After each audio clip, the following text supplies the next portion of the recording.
TV7 Israel News is made possible thanks to your generous donations. Shalom, good evening. This is TV7 Israel News, broadcast to you from Jerusalem. And in today's top stories, the IDF will no longer abide by the so-called tit-for-tat approach to Hezbollah's blatant rocket fire toward Israel's northern communities, as Jerusalem greenlights the defense establishment to double down on a wider range of offensive operational plans. Prime Minister Benjamin Netanyahu stresses that if Hezbollah failed to understand Israel's message, it will soon comprehend its meaning.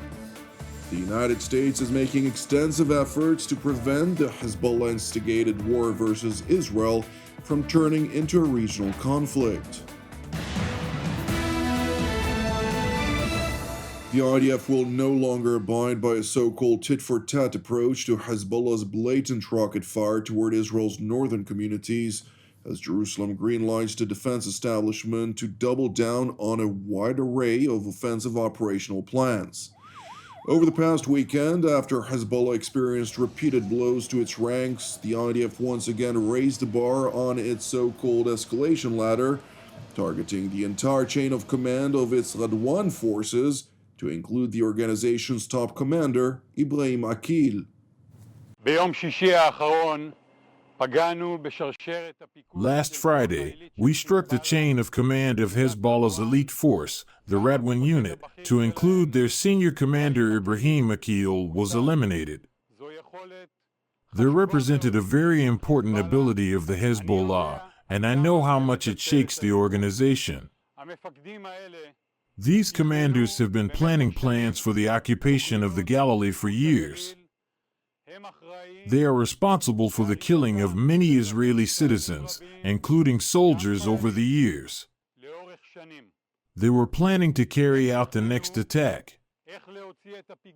It may be that this is what they were dealing with in that meeting on Friday afternoon: how to infiltrate the state of Israel, murder civilians, kidnap IDF soldiers. However, we got ahead of them. The IDF Chief of General Staff, Lieutenant General Herzi Halevi, continued by stressing that the elimination of Hezbollah's field commanders and top military chief served as a message to Israel's enemies throughout the region. The IDF's targeting of Hezbollah's chain of command is a clear message to Hezbollah. It hurts it badly, and it is also a message to the entire Middle East, and even more than that. We will know how to reach anyone who threatens the citizens of the State of Israel. The IDF's top officer went on to highlight Israel's explicit goal for the northern front vis-à-vis the Iranian proxy Hezbollah. We are pushing Hezbollah back from our borderline, which threatens the citizens of Israel, those living near the border, and want assurances that Hezbollah won't be present there. We eliminated over 600 terrorists, including dozens of those who were members of the military leadership of the Hezbollah organization. The price which Hezbollah pays continually grows, while our attacks will continue to intensify. General Halevi, in response to a question regarding Iranian proxies which operate in Syria against Israel, underscored the IDF's determination to confront any threat to the state and citizens of Israel. In the Syrian arena, we maintain a very high level of readiness. We operate in the Syrian arena and attack there from time to time. There are terrorist organizations that try to gain a foothold in the Golan Heights and operate from there against the State of Israel. These organizations are under attack. We are hurting them. We are prepared both to detect signs and to increase our readiness to face the enemy with great force and to confront the challenges both in the Golan Heights and in the Syrian arena. Meanwhile, in Jerusalem, Prime Minister Benjamin Netanyahu released a statement in which he stressed that if Hezbollah did not understand Israel's message, it will soon face a clear dilemma that will alter its perception toward Israel. In the last few days, we inflicted on Hezbollah a series of blows that it did not imagine possible. And if Hezbollah did not understand our message, I promise to you it will understand the message. We are determined to return our residents in the north safely to their homes. No country can tolerate shooting at its residents, shooting at its cities, and we, the State of Israel, will not tolerate this either. We will do whatever it takes to restore security. In a televised statement, IDF spokesman Rear Admiral Daniel Agari called on residents of villages throughout southern Lebanon who are aware of weaponry hidden within, underneath, or next to their houses to immediately leave their homes and flee northward. We ask residents of Lebanese villages to pay attention to the message and warning published by the IDF and heed them. This is an advance warning for your own safety and the safety of your family. We advise civilians from Lebanese villages located in and next to buildings and areas used by Hezbollah for military purpose, such as those used to store weapons, to immediately move out of harm's way for their own safety. Immediately following the stated warning, tens of thousands of Lebanese residents left their homes, causing severe traffic jams on all motorways leading to the Lebanese capital, Beirut.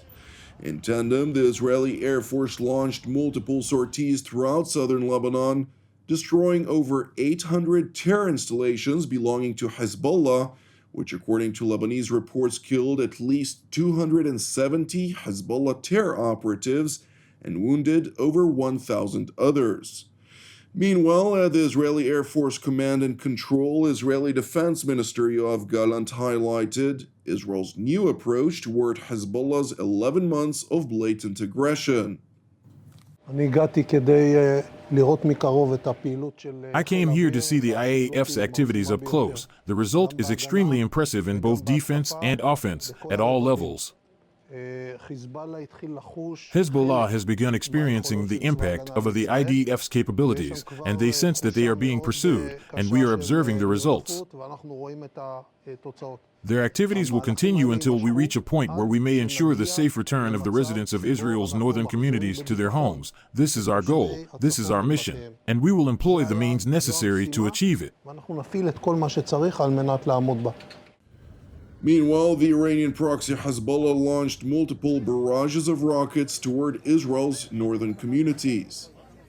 In the last couple of hours, the Israel police have been responding to numerous reports of rocket impact sites across Israel's north, one of them being right outside of Tiberias, where officers responded to the scene of a hit directly to a family home. When the rocket alarm went off, this family rushed into their bomb shelter room, and just moments later, the Hezbollah terror rocket landed just feet from that room. And in this incident, because the family listened to the safety instructions, they were luckily not harmed. Another impact site we responded to was the Golani Junction, where 2 individuals were lightly injured from shrapnel, according to medical sources. And these are just 2 scenes, and there are multiple. It's clear that Hezbollah is targeting our civilians, so we're constantly reminding the public, listen to the safety instructions, stay close to bomb shelters and protected areas, respond to alarms, and don't approach the rocket impact sites. Of course, they can call the police at the emergency hotline number 100 to report impact sites or anything at all that's suspicious. We're going to continue responding to the impact sites and to secure the perimeter, to collect rocket fragment debris, and most importantly, we're the Israel police and all the security forces. We're going to continue being here for our civilians and for our communities. It is important to know that in addition to rockets fired toward Israel's northern communities, rocket alert sirens sounded in the northern Samaria region, indicating a clear expansion of the distance to which Hezbollah launches its projectiles. Thankfully, there were no immediate reports of injuries. Meanwhile, U.S. President Joe Biden was asked whether he was concerned about prospects of wider escalation throughout the Middle East. Yes, I am, but we're going to do everything we can to keep a wider war from breaking out. And we're still pushing hard. The U.S. National Security Council's coordinator for strategic communications, retired Rear Admiral John Kirby, stressed during an interview with ABC's This Week with George Stephanopoulos that the Biden administration continues to believe that the best way to get the roughly 100,000 displaced Israeli citizens back to their homes would be via diplomatic means. We believe that there are better ways to try to get those Israeli citizens back in their homes up in the north and to keep those that are there safely than a war, than an escalation, than opening up a second front there at that border with Lebanon against Hezbollah. We still believe that there can be time and space for a diplomatic solution here, and that's what we're working on. I can just tell you that what we're focused on right now in our foreign policy is making sure that this conflict doesn't broaden and doesn't deepen. And that's why we still have sufficient and very capable military force in the region. That's why we continue to try to find a diplomatic solution. And it's why we're working with allies and partners all across the region to try to see if we can prevent this conflict from escalating. I understand. Thank you for watching TV7 Israel News. I would like to encourage you, pray for the peace of Jerusalem and salvation of Israel. Separately, if you're blessed by our productions, which are exclusively donation-based, please consider supporting our programs with a donation. You can do so via our website at www.tv7israelnews.com. I'm Jonathan Hessen, wishing you a Shavua Mevorach V'Batuach, and God willing, we will see you during our next update. Until then, Shalom from Jerusalem.